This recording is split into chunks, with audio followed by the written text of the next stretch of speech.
This is my new podcast, and I'm going to be focusing on the subjects of art and science and how they intersect. My first episode is just going to be going over just those decisions that people make about what they want to do with their career, why I made my decisions, and why I think if you're like me and you like more than one thing, and I couldn't decide what I wanted as art or science, then maybe you should try both. So, happy listening. Hello, I'm Kim Anderson, and this is my new podcast, the first episode. So, thanks for joining me. I wanted to start off right away by talking about art and science and why I have a new perspective about these subjects that have dominated my life. Since I was a little kid, when people started asking me what I want to be when I grow up, it was always some choice between either a biologist or an artist or a veterinarian or maybe an architect. I had a lot of different interests, and art and science were always the two that I gravitated towards, specifically biology. And as for art, I wasn't really sure where I was going to go, but I was always a drawer. So I knew I had these abilities, and I just didn't know which one I would choose. In high school, they crack down and they say you got to pick one. Pick one, and focus. And that's the advice that I got. And I wanted to start off by just talking about advice that didn't help me and what kind of advice I would give someone now who's trying to decide between different things that they were interested in. I think part of the problem is that there are people that get really successful, that are really talented, and they'll tell you, follow your dream, follow your dream. But what is a dream? I mean, how many people really have these big ideas? I've talked to a lot of people. I know people that, took a long time to figure out what they wanted to do. I decided on art because I saw it as something that would make me happier. I saw the lifestyle of artists and it seemed to be more interesting. It seemed to be fun. And I thought, well, what better way to be happy than to follow that kind of lifestyle? It's a little bit freer, a little bit more open. The scientists seem a little bit more restrained, and in some of the classes I took, it felt like they were just cutting up dead things all the time, and there's a lot of animal abuse. And as someone with a disability that had been through all the scientific testing, some of it's painful, some of it's unpleasant, and it just felt very cold-hearted. So that's why I decided on art. As will be coming out in my book, I have my first book, which is about to be published. It's called Dreaming Life's Language, and it's about genetics and consciousness. And in that book, I do cover a bit of why I went into art and not science, and why I'm coming back to science now. And what I realized after I finished my degree in art and I had been fully planning to become an art professor and to get a master's in art and have this kind of stable job.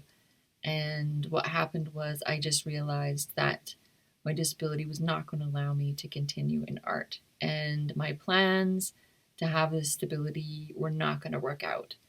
And that was a tough realization to have. And since then, I've switched gears and I've been focused on studying science, realizing that my plans weren't working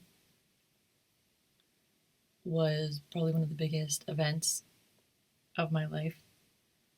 And it really changed how I saw myself and what kind of philosophy I was raised with.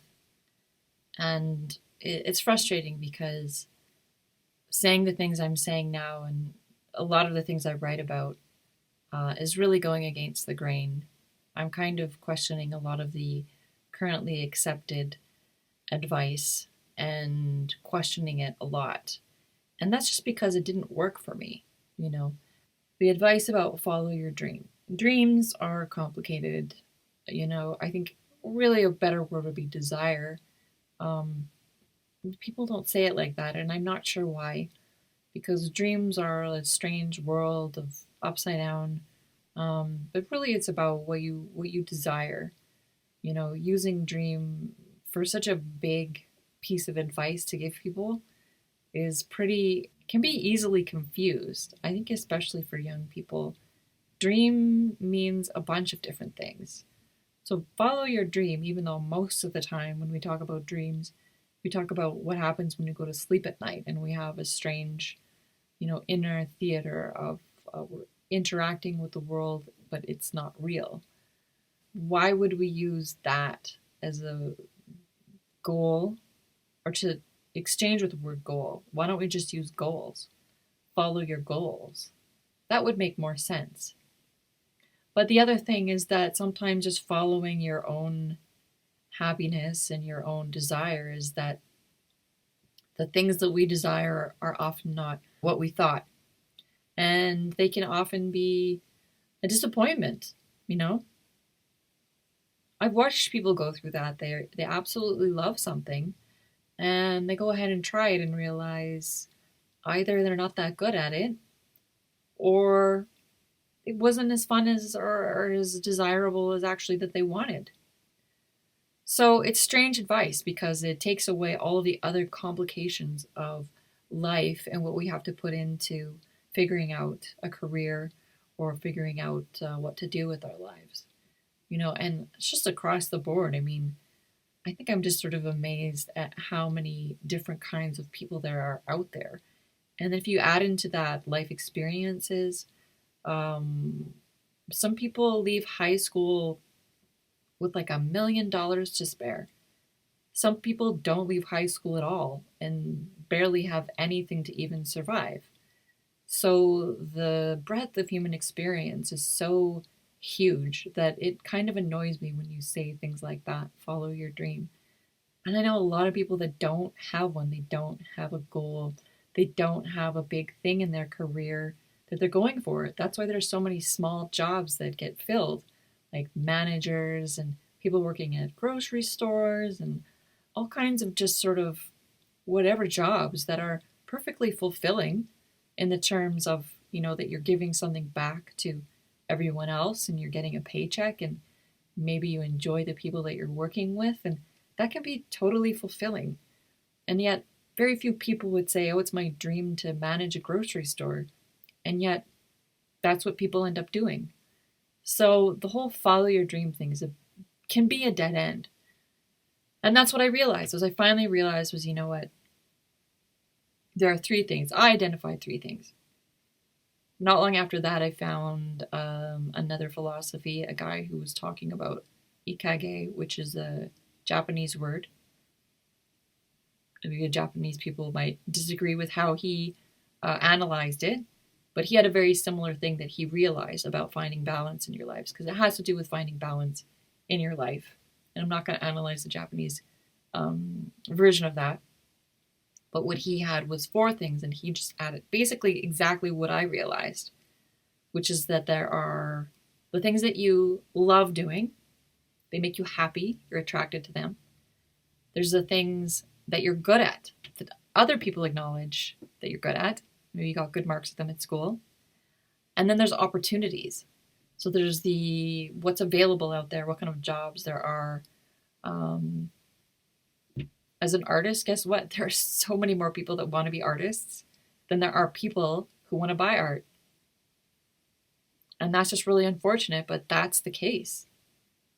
So what he added was also money. I would say money and opportunities are basically the same thing. Most of those opportunities are going to pay you, or at least they'll have an opportunity to showcase something that you're doing. Most of the time, an opportunity that doesn't pay isn't going to be worthwhile in the long run. And there's not a lot of that, really. Mostly people that ask for volunteers are asking for really simple work to help their organization move forward. So there we've got it. 3 different things. What you love doing, what you're good at, and what available opportunities there are.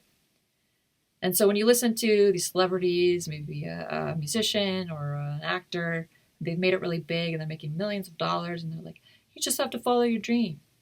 They had a dream that lined up perfectly for them with all those 3 things. But that doesn't mean that's going to be the case for you. Because it's really hard to tell what you're good at until you try it. And as I found out, my dream of being a professor in art, I did have an opportunity to teach art and to teach animation, which is what I ended up getting my degree in, and I hated it. I really didn't enjoy teaching, and I wouldn't have known that, and it's funny how you can set your dream on something, but if you've never tried that dream, how do you know it's even for you? There's a lot of downfalls to every single career, and I don't think any career is more romanticized or more mysticized than the arts, And we have this sort of like calling out the dead poet society syndrome, where people think, oh, if you're interested in art at all, or you have any ability, it must be this calling and it must be a dream. But for some people, it really is just an ability. There are a lot of people that are incredible drawers, draftspeople, sculptors, any number of things, but they don't really want that lifestyle, and they don't really, get as much out of it as you might think. So having a strong ability at something doesn't necessarily mean that you love it. And so, yeah, so coming back to what I was saying, deciding between art and science, now what I think is that you really shouldn't, force yourself to only pick one. And there's a lot of people that will disagree with me, but I think the evidence is on my side. More and more these days, people are changing careers. A lot of people dropping out of their jobs that they really liked and trying to do the things that they loved. And I think part of the problem is culture, and a lot of different cultures will try to push you in one way or another. Some cultures, they really love the arts, and so if you're an artist at all, they'll go, great, and there's so much support for that. Other cultures are the exact opposite. You get into the arts, you say you're not going to make any money, there's no stability, there's no future in that, and so they'll discourage you right away from even thinking about going into the arts. And they want you to be practical, and they want you to make money, and they want status. And I really think both of these approaches are really misleading. It's really hard to say.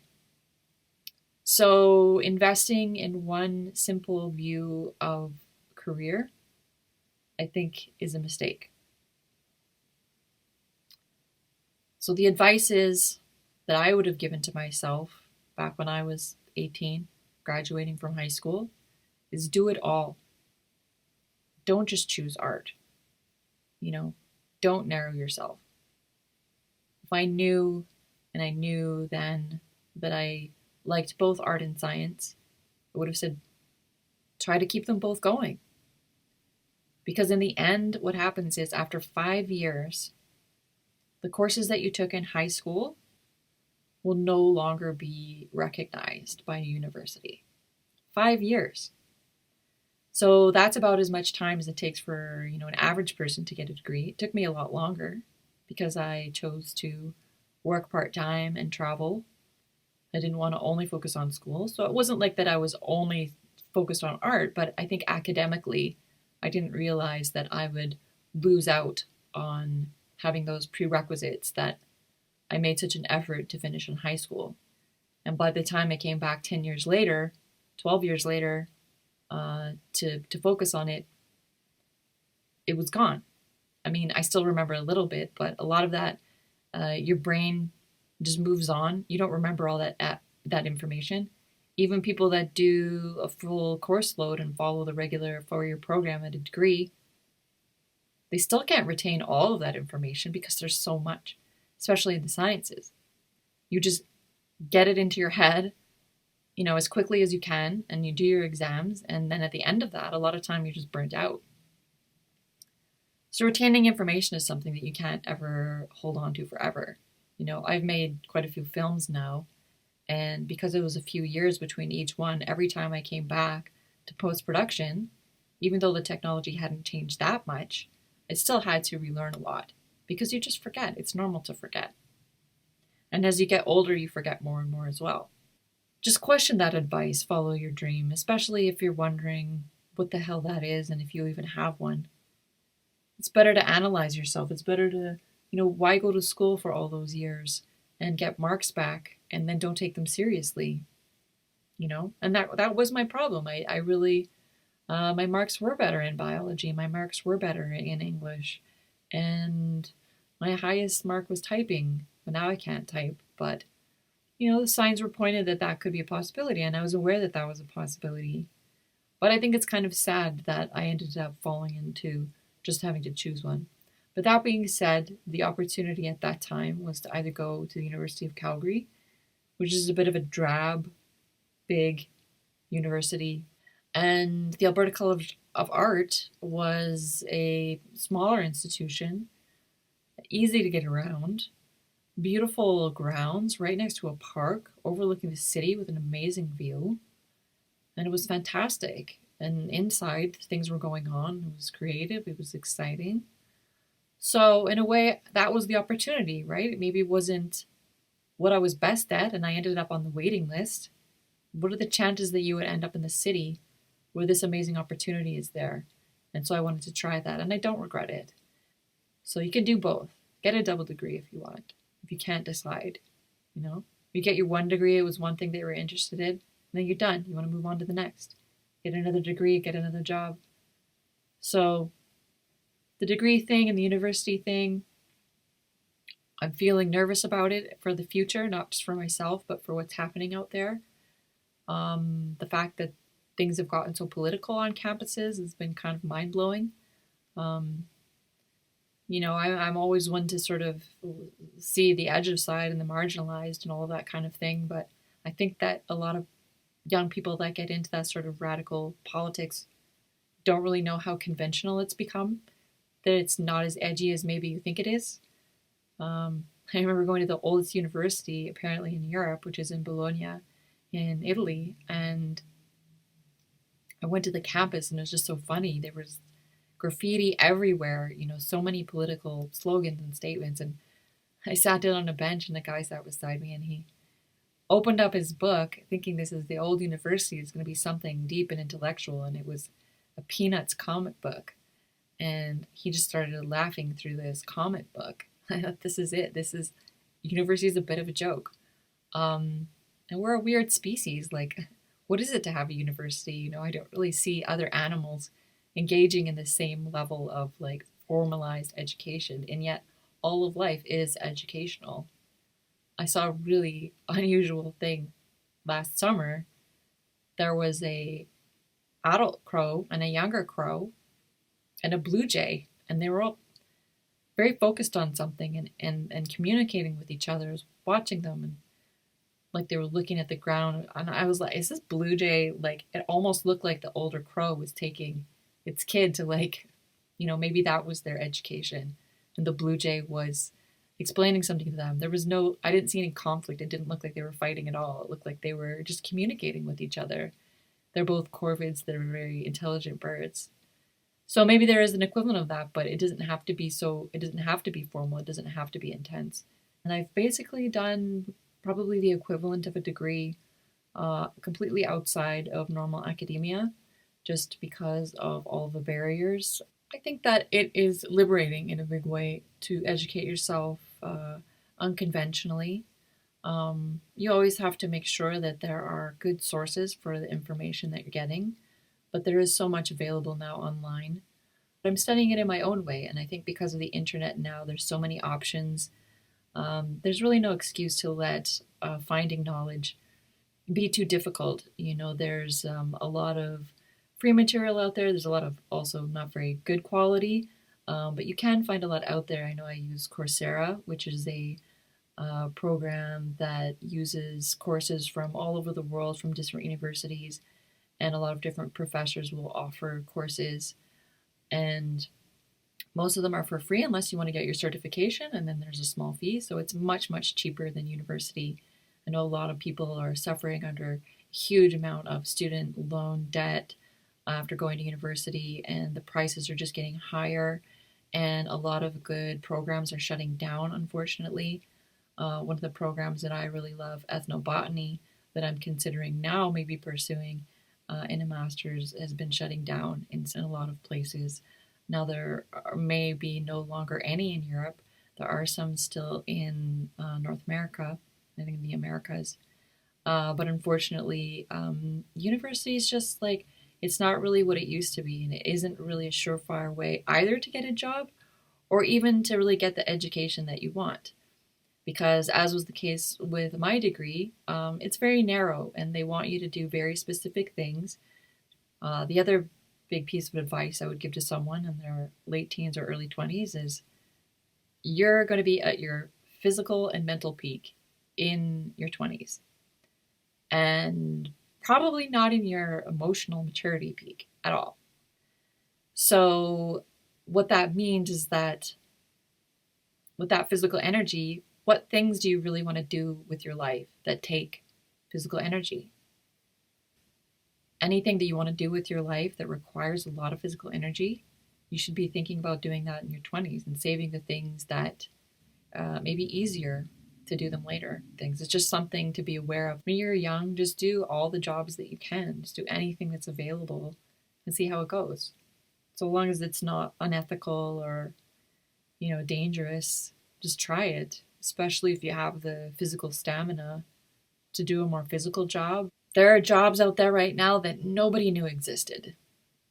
10 years ago, 20 years ago, they wouldn't even been able to imagine it.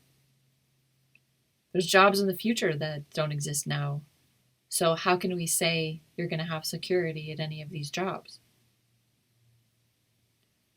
Honestly, the only secure job that I can think of is maybe a doctor, because people keep getting sick.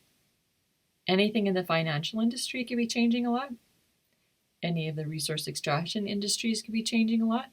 We don't live in a stable society. We don't have stable economies. We don't have a stable population. Everything is changing so much. Technology is changing so much. So to try to make it at this moment in time doesn't mean that you'll be making it 5 years from now. The things that you invest in now may all fall apart in the future. And if we all had the perfect ability to tell the future, we'd have a very different present. And I was raised with a lot of New Age ideas. I was raised Roman Catholic. And so there's a lot of psychology involved in those things that maybe pushes you in one direction or another. The New Age stuff, I think, that messed me up the most was sort of this belief that you can do everything with your mind. The mind is very, very powerful. But you're not God, but you don't have control over everything. And you certainly don't have control over other people. So when they say follow your dream, and your dream is to be something that you've never tried before, and you don't even know if you have an ability at it, you could be in for a big disappointment. Because you try it, you realize, I'm only mediocre at this.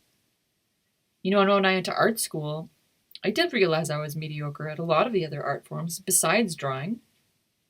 I have a high ability at drawing, draftsmanship. I could make, an image that looked like something else, representational drawing. But that's not all of what art is. That's what people will tell you. People who aren't artists will tell you when you're young. So I found the animation world to be very positive. And what I loved about the animation world is that when you send your animated film to a festival, they judge you most of the time only on the film. So they may look at your past a little bit, they may look at who you are, but for the most part, they're just looking at your film and they decide if they like it or not, and that's it. And I love that system. That is not the same with the art gallery world, especially with, the more academic sort of oriented, sort of the capital A art. They look at your career and they want to know who you are. They want to know how you fit into everything. And they want context. They want cultural context. They want to fit it into a specific way of thinking. So they don't always just look at your art and whether they like it or not. That whole idea of following your dream. Well, I loved painting. I loved it more than animating. There's a lot of things that I love about animation, but it is hard. It's hard on your body. It's hard on your eyes. It's hard on your hands. It just takes, It's like the crack cocaine of the arts. And there's so much labor involved in a very small amount of end product. And so, yeah, that's too exhausting. So even though I did better at animation, as I said, the world of animation was better for me. The act of animating was incredibly difficult.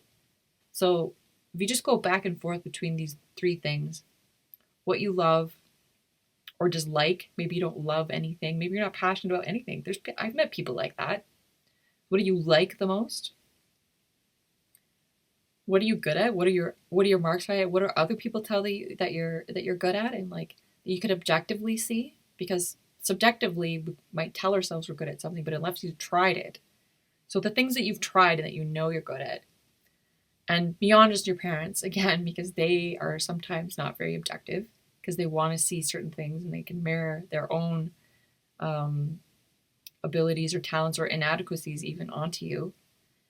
And then thirdly, what are the opportunities out there? Look at the job boards, look at what's happening out there. And there's new jobs coming up all the time that no one's ever thought of. A lot of the best things that I've tried are not things that came from within and that I had a dream for. The things that other people offered or suggested. So sometimes it takes people outside of you to push you in a direction that you maybe didn't think of. So that's not your dream. That's just you interacting with reality and with other people. And you have to take that seriously too. You have to combine these things and realize it's not all about you and it's not all about other people. There's a lot of parents that put so much pressure on their kids to do this direction or that direction or follow this or follow that. And either it's their unfulfilled dream or their unfulfilled desire that they didn't do in their life, or it's something that they think will give them status and make them look better because they have a kid who's successful. Or it could be a tradition in their family or in their culture that this is considered to be a good thing to do. But is that really what you're good at, and is that really what you want to do? It's not one or the other. You have other people that want that. And I think understanding the limitations of your own human mind can help you stay away from making so many mistakes. They say to err is human. I think that's what it is. And that's so true. Making mistakes is just how we're built. Don't beat yourself up if you got it wrong, because as far as I can tell right now, humanity as a species is failing pretty bad. So if you're failing personally in your life, that's a sign of the times. So readjust your focus. A lot of people are living a long time, and I think that's a great thing. We shouldn't be complaining about that. If people are productive well into their later years, that's fantastic. So when you reach middle age like me and you realize maybe there is more to life. I didn't think that I would make it this far, and I have. Don't just only follow your dream. Pay attention to everything around you. Your life is an experiment.